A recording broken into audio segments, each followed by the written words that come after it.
Who's ready to have the best year ever? Motherfucking ever.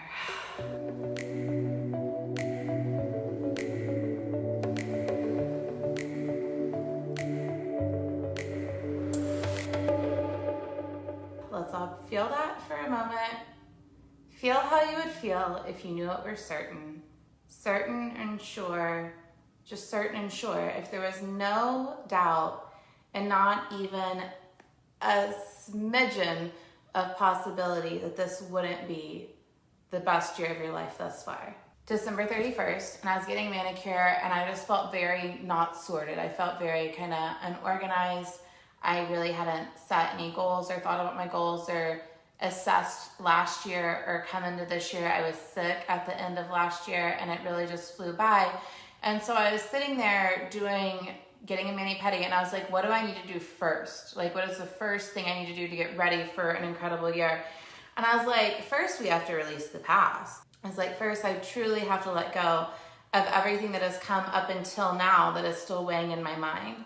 I believe that the work in manifesting, and part of what makes us so powerful, is our focused, potent energy. So whenever I have something in the back of my mind bothering me, trying to get my attention, trying to get me to look at it because it wants to resolve, it wants to clear up, it wants to not bother me anymore. And you know, some of these things that bother us, they come out, they show themselves in our irritability, they show themselves in our triggers. You know, when you're irritable about something that's like not that big of a deal, or you find yourself being triggered, like having a strong emotional reaction to something that really isn't that deep, or you have a dream that really bothers you and stays with you, and you wake up thinking, what in the fuck is going on in my subconscious? Sometimes these are things just that need to be worked out. So if you're like me, you know, we are good intentioned people. We are good-hearted people. We want to do our best. We want everything to work out. So anytime it doesn't, it wasn't for lack of heart or lack of love. Maybe sometimes lack of knowledge, lack of allowing ourselves to listen to our intuition. But I think it's safe to say, everyone here, we try our best. We have pure intentions, and we want to make a positive difference in everything we do, right? So, and even if you didn't, say you did something with bad, spiteful intentions, you still get to let yourself off the hook for that. So we leave the past behind. We let the past go. 2019 and 18 and 17 and 16 and 15 and 14 and 13 till the beginning of time, all of it is gone. It's over. It's finished. It's done. And here we are ready to start anew. You get to forgive yourself for any judgment you're holding against yourself always. Always. You get to release any feelings and energies and vibrations that you're holding in your experience, that you have the habit of holding in your experience, always. And you still get to create what you want. Like accepting the fact that I was alone at the end of the day, and accepting the fact, or observing the fact that feelings that I don't like are normally there, and releasing those feelings doesn't mean I don't get to create a life where I'm with a partner and friends and whomever and children at the end of the day. I get to have all those things, and I get to be happy now. You always get to be happy now.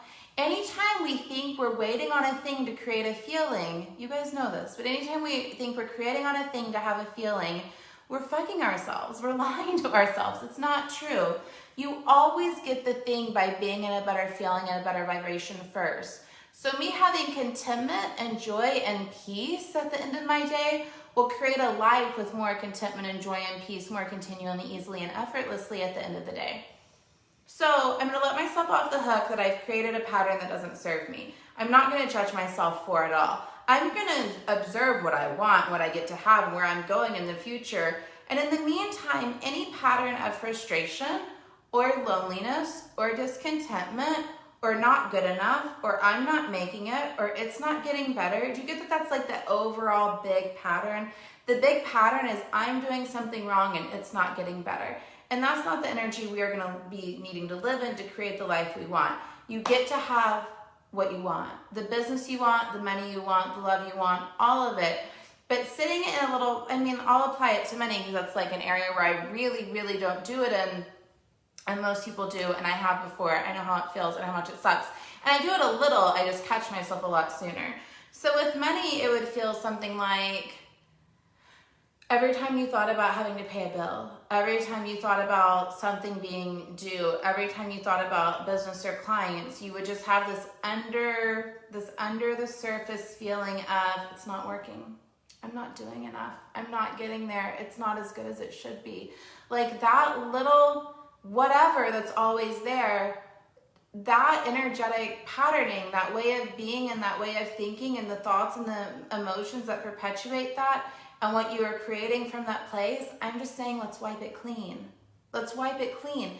And so let's look at what in your day triggers the negative feeling or fear about money. What in your day gets you into that feeling of, I'm not getting it, I'm not doing it right, I should be further along. Let's clean all that out. Because you are doing a good job, you are in a beautiful and amazing place in life, and you are going to keep going, and you are going to keep creating, and you are going to get better and better.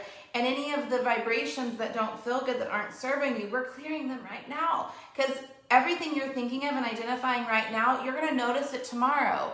When you have a weird discontentment with money or business or loneliness or frustration or annoyance or whatever. Oh my God, I used to get so annoyed. I lived in a perpetually annoyed state when it came to my team for a very long time, and I really don't anymore, thank God. But it would be like someone on my team wouldn't understand something I had said. And instead of it just being like, oh, they didn't understand me, let me clarify, it was like they don't understand me and they're never gonna understand me and I'm never gonna be supported, and I'd be so frustrated and I'd be so annoyed, and I would just be in this state of, I'm frustrated, annoyed at my team, I'm frustrated, annoyed, I'm not supported, we're not getting better, we're not getting anywhere. And even though I would shift to better thoughts and change my attitude and expectation and become a better communicator and expect the best, there was this underlying kind of low-level vibration of fear of not being supported that felt like annoyance to me, right? So over time, well, I noticed it, I identified it, I decided it was not the way it got to be, and that the overall vibe was support, was trust. I can trust these people, they love me, and they are here to take care of me. That is what they want to be doing. So I had to identify how I wanted it to be, but I didn't allow that underlying annoyance to just be going on behind the scenes all the time anymore, because it didn't feel good, and it made me treat people crazy, and it made me feel really bad. And why are we doing this to ourselves? Do you get what I'm saying?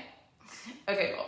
So I said that in a very long way, but I don't know, I'm going to know and believe that whatever little example helped you identify the thing that you do that's like not serving you, it gets to go and it gets to change. Okay, I love you guys.